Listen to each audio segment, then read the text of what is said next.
Salut, je suis le capitaine et je vous souhaite la bienvenue à bord. Aujourd'hui, je vous propose un voyage pour...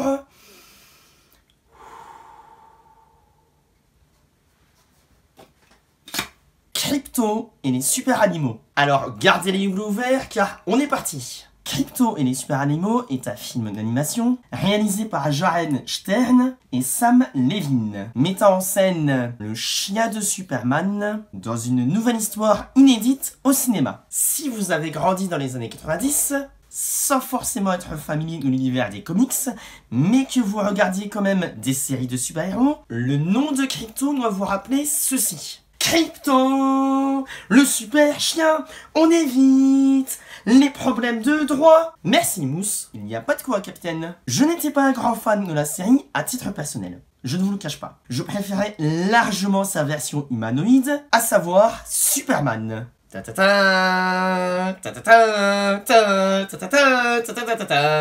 Non, ça va aller Mousse, c'est beau pour aujourd'hui. À vos ordres, capitaine. Mais malgré tout, j'étais quand même curieux de ce nouveau film d'animation autour des super-héros d'ici. Chose qui est assez rare de nos jours, car DC se contente maintenant de films d'animation sortis directement en DVD Blu-ray. Et autant je suis fan de certains, ceux-là, autant d'autres, voilà.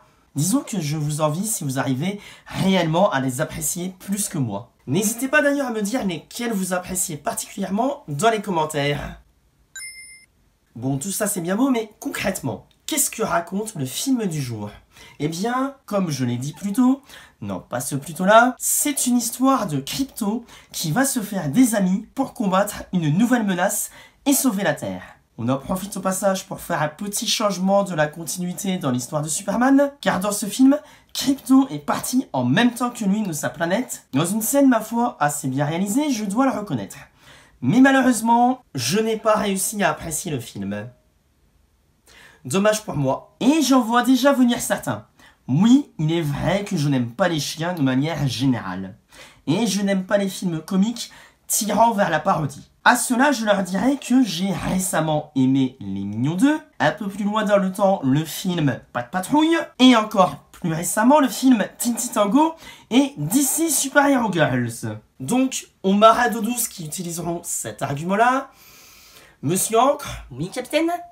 la planche, s'il vous plaît. À vos ordres, capitaine. Pour en revenir au film du jour, ce n'est pas qu'il est foncièrement mauvais à mes yeux, mais juste qu'il n'a pas réussi à avoir assez de personnalité pour arriver à justifier mon appréciation de ce dernier. Je suis prêt à pardonner une approche académique de certains aspects d'un film, comme cela a été le cas récemment pour moi avec Le Monstre des Mers, que je recommande chaudement d'ailleurs si vous avez Netflix. Mais il avait d'autres qualités qui contrebalançaient largement ce manque de prise de risque. Et pour le film du jour, j'ai voulu y croire les premières minutes du film.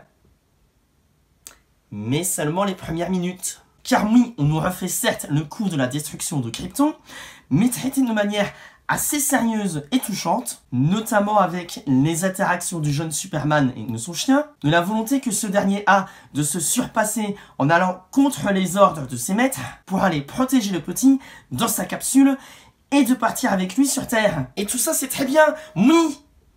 Mais après, il y a le reste. Les nouveaux personnages auraient pu avoir un potentiel si l'humour de ce film ne desservait pas systématiquement tous les propos que le film essaie d'avoir après la scène d'introduction, que ce soit par une blague, une punchline, ou une référence à l'univers d'ici, ou musicale pour faire Jones. Et c'est dommage, car on sent qu'ils essayent d'y mettre un peu les formes malgré tout, en travaillant ici et là les zooms de caméra, ou les bruitages des coups. Mais même là, on ne peut s'empêcher d'avoir les clichés du genre. Comme par exemple la scène au ralenti avec les grimaces, le décalage entre ce qui est censé être gentil et mignon et qui se révèle au final pas si mignon que ça, etc., etc. Et le dernier point négatif de ce film, le doublage.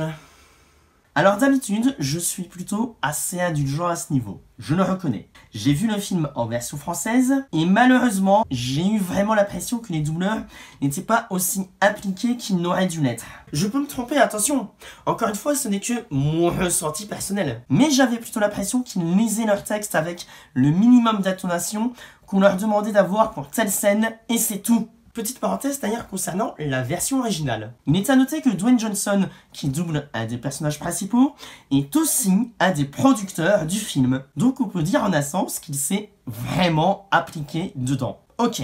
Ah oui, et aussi il y a Keanu Reeves qui double Batman. Voilà, c'est cadeau. Donc peut-être qu'en VO, les doubleurs s'appliquent davantage qu'en VF. Mais dans ce cas-là, pareil, n'hésitez pas à me le dire dans les commentaires. Ceci étant, si à titre personnel, je devais donner une note à ce film... Voilà. Désolé film, mais tu n'auras pas mieux pour moi. Encore une fois, je tiens à rappeler que ceci n'est que mon avis personnel. Vous avez parfaitement le droit d'avoir un avis différent du mien. Mais dans ces cas-là, n'hésitez pas à me l'expliquer dans les commentaires. N'oubliez pas aussi que je ne suis qu'un vieux loup de mer qui a passé un peu trop de temps à naviguer sur YouTube. Et on n'oublie pas le petit pouce bleu, l'abonnement ainsi que le partage sur les réseaux sociaux. Ça fait toujours plaisir. Bref, c'était le capitaine qui vous parlait de Sakamine et qui vous dit à bientôt pour une nouvelle traversée. Et n'oubliez pas de garder le cap.